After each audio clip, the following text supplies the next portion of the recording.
to get him out of their way. And that's what they look like they're trying to do. Yeah, and speaking of railroad people, man, to jump into our subject matter, man, a couple years ago, Kevin Hart was prompted to come out and pretty much admit that he had an affair on his wife. Well, the woman that he had an affair with, Montia Sabbag, is pretty much suing Kevin Hart in court for emotional distress and invasion of privacy. She's claiming on one of their encounters that one of Kevin Hart's friends, J.T., set up a hidden camera and recorded her encounter with Kevin Hart. So he's facing a $60 million lawsuit while he's in rehab.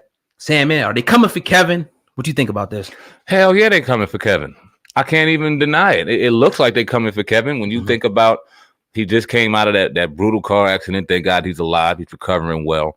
But you think about the whole Oscar debacle with the tweets from years ago.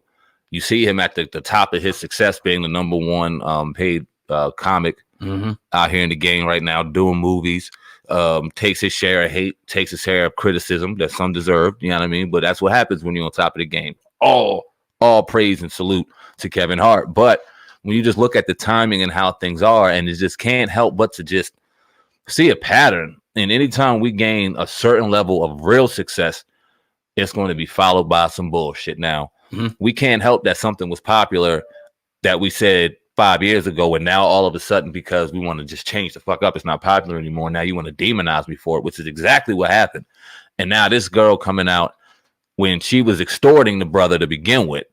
And this is why he came out and publicly just say, you know what, I'm cheating. I'm going to publicly say it because I'm not going to allow her to extort me for money to be quiet. Right. And now you sue him. This is a money grab, man. It's wild. Yeah. And I wanted to also ask you, do you think this, this lawsuit and, you think they're coming for Kevin, is it directly tied to, you think, the whole Oscars controversy where I think it was some tweets or something that Kevin Hart said, some jokes that he made. He was asked to apologize. He said he wouldn't apologize because he already apologized before.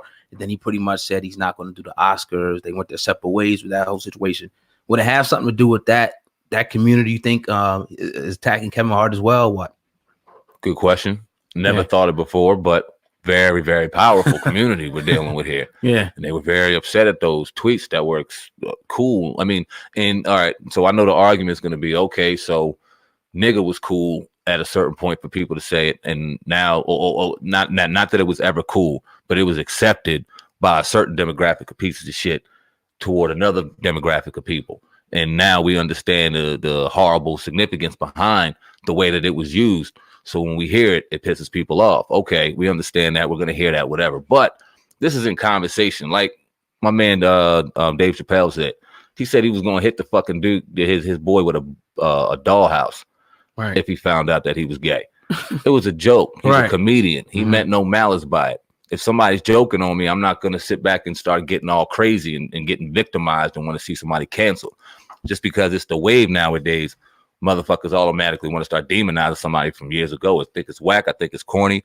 And I think it's very well possible that they still possibly could be coming for them. But I don't want to give them all the blame. It could be other things too.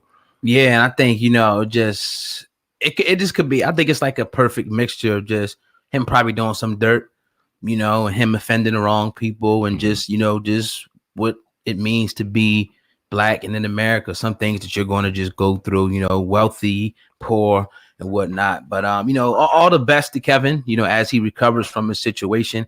I don't know a whole lot about that situation with that young lady. Obviously, he admitted to cheating. That's his thing. You know what I mean? That's just, his personal, I think, issue with him and his wife. They got over it. So to see her come in to try to get $60 million, $60 million. It ain't that much emotional distress in the world. This is a money grab, Sam, man. And she said somebody was trying to tape her. No, I'm not going to sit back and call this young lady a liar. I don't know. But I don't know any of my real niggas, if I'm doing something wild, that's going to go ready to put the camera on and tape me doing some wild shit that could potentially get me incriminated. I just don't know. Did you put the camera on? Did you try to incriminate? Because you were extorting. What were you extorting with? Video, possibly? The shit just doesn't make sense. It seems like a money grab to me. It seems real I think Kevin Hart's smart enough to not tape infidelity. Like any man, like who the hell's going to have your man record this? And you're Kevin Hart. You ain't just some regular motherfucker Smoke Joe. You're Kevin Hart. You know that, TMZ might get their hands on this, in the next 10 seconds if it gets recorded and saved in a phone. So So they may hack your phone for all we fucking know. So it's just like, I don't believe this, man. I think it's too much. I think it's a money grab here. And I don't think she's going to be successful unless she can show some type of tape or something like that. Then she may have, an issue. But I can't see any judge in America awarding her $60 million for invasion of privacy and emotional distress. I don't see it. You see Kev settling out of court, or you see him fighting this? I mean, he's fresh off of this injury. Yeah. He's hurting. He's tired. Do you see him just trying to get this away? His How wife much knows is it now. worth? How much you think this is worth for Kev to let it go away? It ain't worth a goddamn dime for me to give it away. My wife already knows I was already in trouble. I'm fighting this I'm not shit. giving you nothing. Hell no. I ain't giving you 1, 2, 3, 4, 10 million. You ain't getting shit. $5. You ain't getting nothing. Yeah, we're going to fight this all the way to the death. You got this dick. Now I got to be in trouble. I'm done. Do you think that men should just, this being said, just be faithful, man? Like, why cheat, Kevin?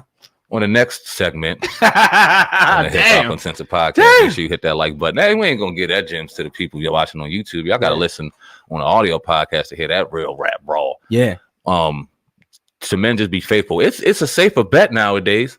I put it to you fucking like that. You never know. Okay, you could be having a night out. You could be thinking you just being a man and enjoying the fruits of your labor and enjoying the success of being a king, everything that you probably deserve, justifiably. Mm-hmm. But just like that, a snap of a finger, like you were saying, the girl's mood and her whole reaction or feelings can go from one way to another. And that way could be on your side 1 minute. It could be completely against your ass the next. Yeah. And if you got something to lose, it's coming down. Yeah, I mean, she could be, it's money signs, man. This guy like Kevin Hart, somebody probably was in a year, lawyer, attorney, like, yo, we can get some money, from the situation. And, hey, man, this is America.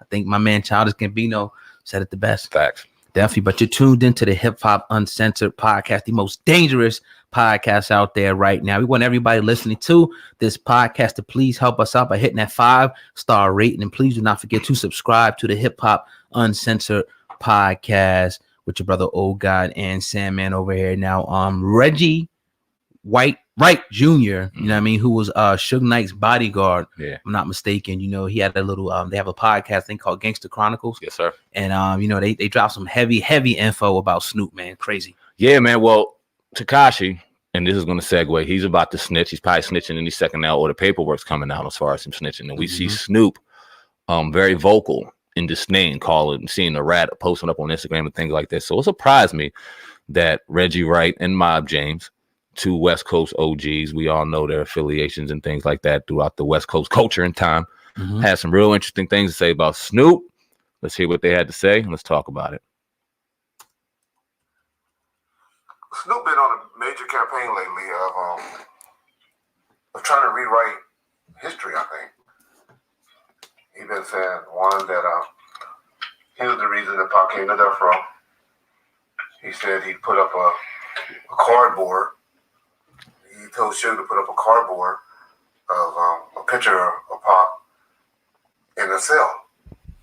And these are two things that I know, because I was right there next to Suge when he got the phone call from his woman Keisha, and we played the information. We played it on a previous episode, or episode 22, 23. Yeah, go back and listen to episode 21 or 22 of that 8-minute phone call that Reggie brought in. And so we proved him to be lying on that, if you believe Suge and Reggie. And then the cardboard thing, I was there when Suge came out and went walking down the street in New York with him, trying to, waiting to receive the cardboard and all of that, where he came up, when he came out of the prison, got on the plane, where he's calling his office, telling them how he wanted, because Pac bought the sign with us, and he letting the East Coast motherfuckers know that Pac's with him now. Because we didn't have no problems with Bad Boys, and James can attest to Suge's relationship with Puffy and all of that prior to 95, because James probably was with Suge a few times when they went and picked up Puffy and was hanging out with him. And so I'm just saying, dude, this dude was lying. And then he goes and do another interview right after those two interviews. That was on the Breakfast Club, where he did something on his, I don't know where it was at. I just saw it on YouTube. And he was like, he bombed on, number one, he said to see murder check Buntry. Which wasn't true. And this is what pisses me off, that okay, Snoop, If a motherfucker gonna keep it, if a brother gonna keep it 100, keep it 100.